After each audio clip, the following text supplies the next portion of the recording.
it's enough. Like it's everywhere. The families, wherever you go, there's always someone fishing. All the families live off the sea, and it's for me. We have a strong culture and strong customs and all that on the island, but as people coming in, don't respect that. They just come in and they go on again. I see the boats coming in, I see the divers coming in, they go on again. And I wonder, well, I'm a full-time fisherman, I will be always here. I will be always here. And they come and go. If crayfish starting to die down, they won't gonna be here. But I'm gonna be here. My generation next gonna be here. And the future's to come. And I believe that our people need to have that full control of the industry.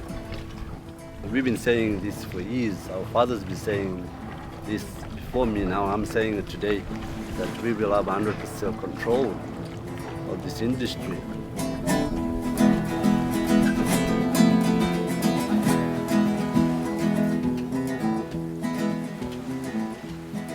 Torres Strait Islanders are seafaring people.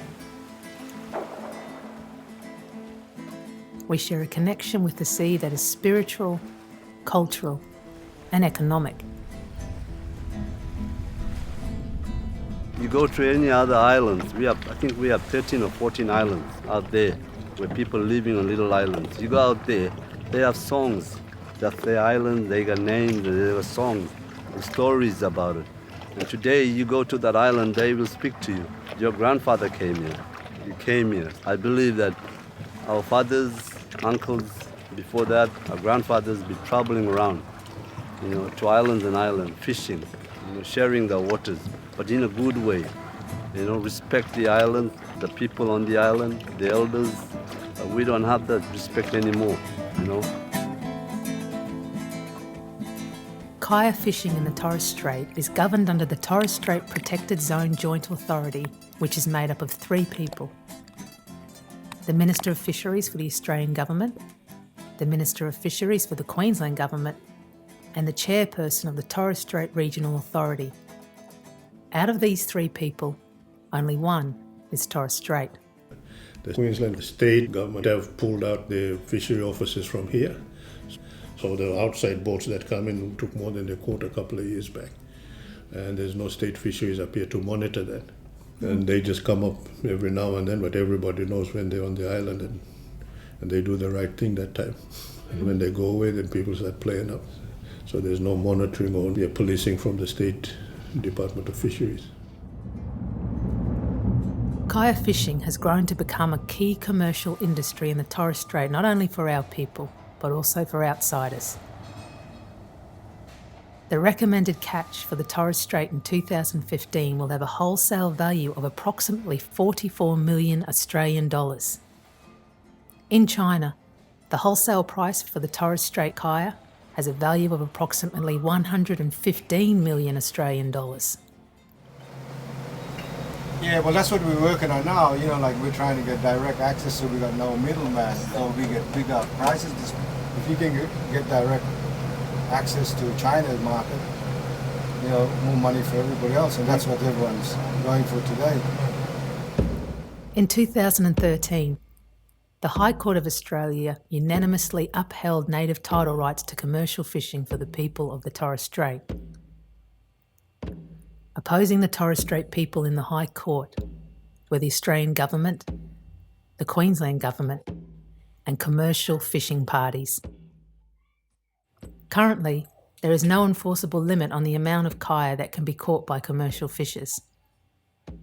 Torres Strait people seek 100% control of kaya commercial fishing in the waters of our home. Now, Madam Speaker, this annual Closing the Gap statement, that our challenge was to closing the gap. Closing the gap is closing the gap.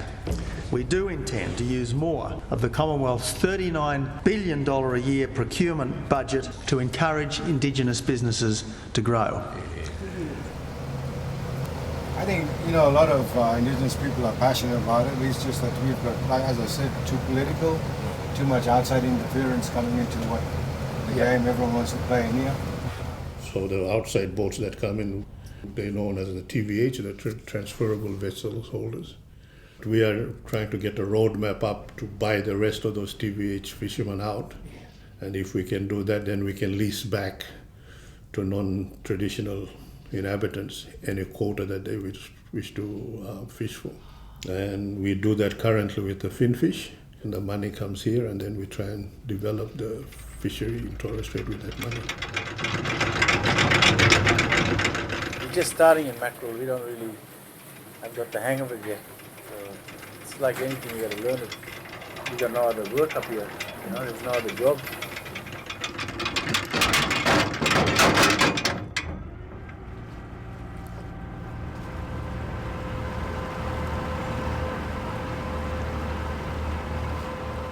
Depends where the shell is, the small shell that goes, and the crays follow that, and we follow the shell.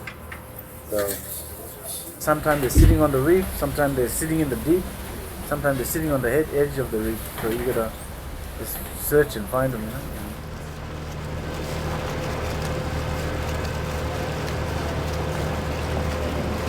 Well, we normally, all these reefs here, we normally fish right up near to Saibai, really. Up in this area, it's all like the 20-meter stuff. And this one here, the western side, the average is about like 10 meter. But you got deep holes and gutters and stuff like that in the middle as well. But yeah, the further you move east, the deeper it gets.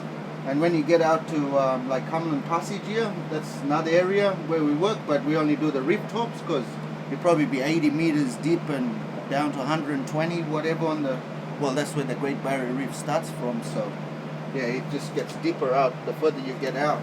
But yeah, Warrior Reef, that's one of the main reef we target as well. It's shallow on the back, but out the front, it's 30 meters, so we dive either side of it. So it all depends. If the crayfish are there, we'll be diving it. If they're not there, well, we won't waste our time in the deeps because you only got a certain amount of dive time. So yeah. Because we're from here and we know the boys' issues from out there, we try to keep out of the range of the islands. You just anchor outside, fish outside, you know. Most of them, like local boys, those fuels that are expensive, they only do around the islands anyway. They have big issues with the other boats going into the sea country. We got their own special places. We do a little circuit around and test it out, mainly the outside areas.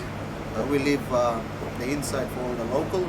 Bit of an advantage for us because we're on a boat. We can stay there for a few days or whatever fishing it, while the locals, they have to run out from the islands right out to wherever. Today I got half tank, so I probably only take 2,000 litres. Well, usually we take 5,000 litres and 1,200 petrol. You know, every trip is sort of 10 grand straight away. I'm like, petrol is over $2 up here, a litre, so, you know, that's, your overheads are pretty high. Take a turn! Take a turn, Mike! Hey, don't let it go away! Snaps here and freezes down this.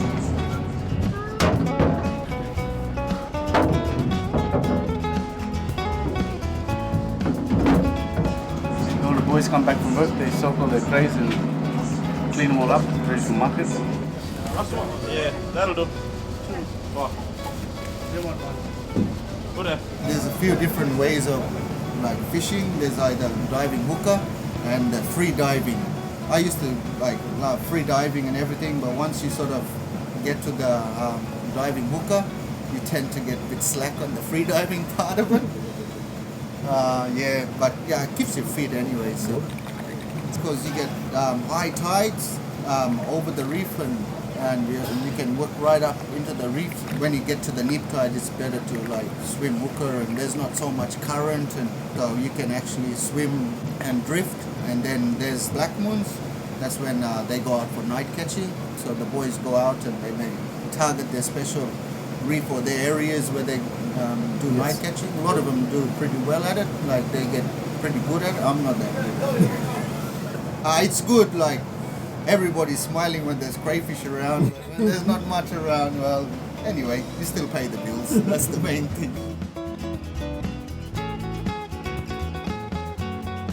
Like We got very good crew, like we're good mates outside of like work anyway, so we virtually stick together anyway, so. Oh no, that one is another indigenous one. This one here is not.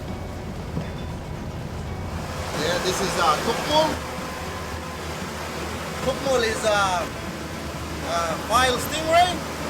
One of our totems. Well, it's my totem, so they fight over this food up here.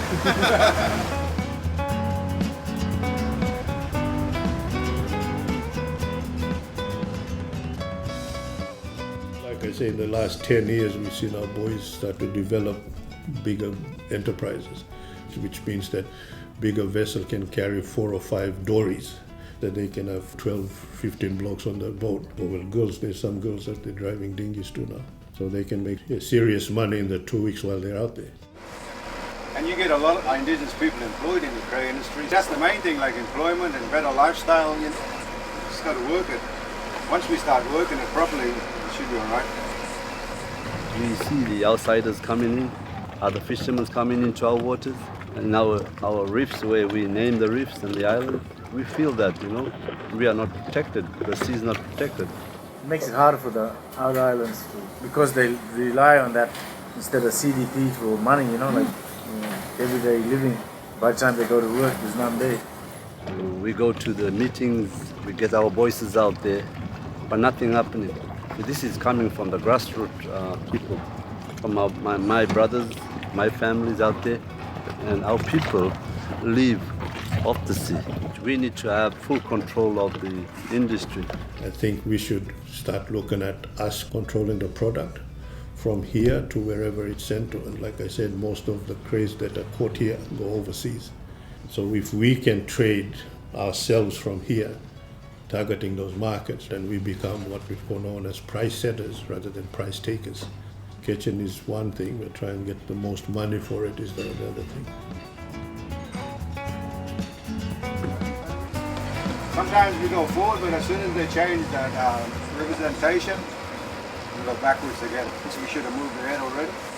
We just got to keep on fighting and make them know that we're still in it. But anyway, one day.